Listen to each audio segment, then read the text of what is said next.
Jakob, sigur í kvöld eftir nokkrar erfiðar frammistöður. Má ekki segja það hjá þínum mönnum í síðustu leikjum. Hversu kærkomið var þetta? Bara hrikalega. Þú veist, við erum hérna, eins og ég segi, búin að vera í smá lægð og ég var bara virkilega ánægður með frammistöðuna hérna.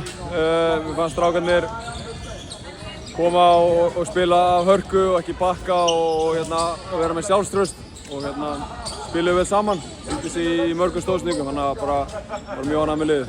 Margir að stíga upp, margir að stíga upp í KR-liðinu í kvöld. Og aðeins að tala um Aleksa Jugovic sem var frábær á köflum fyrir því í dag. Það er hellingsspunni í hennan leikmann. Já, bara margir sem voru að gera hluti kannski á mismunandi tímapunktum í leiknum. Þú veist, Linnas byrjaði rosalega vel, KJ kom inn. Seinni hálfleik setti Alex nokkra þrista þegar við virkilega þurftum á því að halda. Við vorum orðin svolítið staðir á móti svæðisvörninni hjá þeim.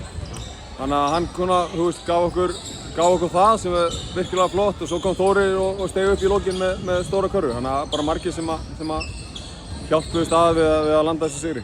Nýkomnir úr hléi, landsleikjahléi, en það stutt í næsta hléi sem er jólahléi. Hversu mikilvægt er það fyrir KR-liðið að fara með einn eða tvo svona sigra á bakinu inn í hátíðarnar?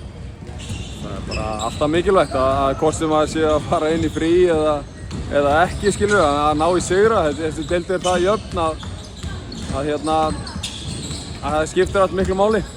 Og þú rokkar upp og niður töfluna eftir einn sigurleik, einn tapleik. Þannig að við þurfum bara að reyna að byggja ofan á þessu og það er svolítið mikilvægt að horfa ekki bara á þennan eina leik, heldur reyna að byggja ofan á þessu og halda áfram. Kærar þakkir Jakob og gangi ykkur vel.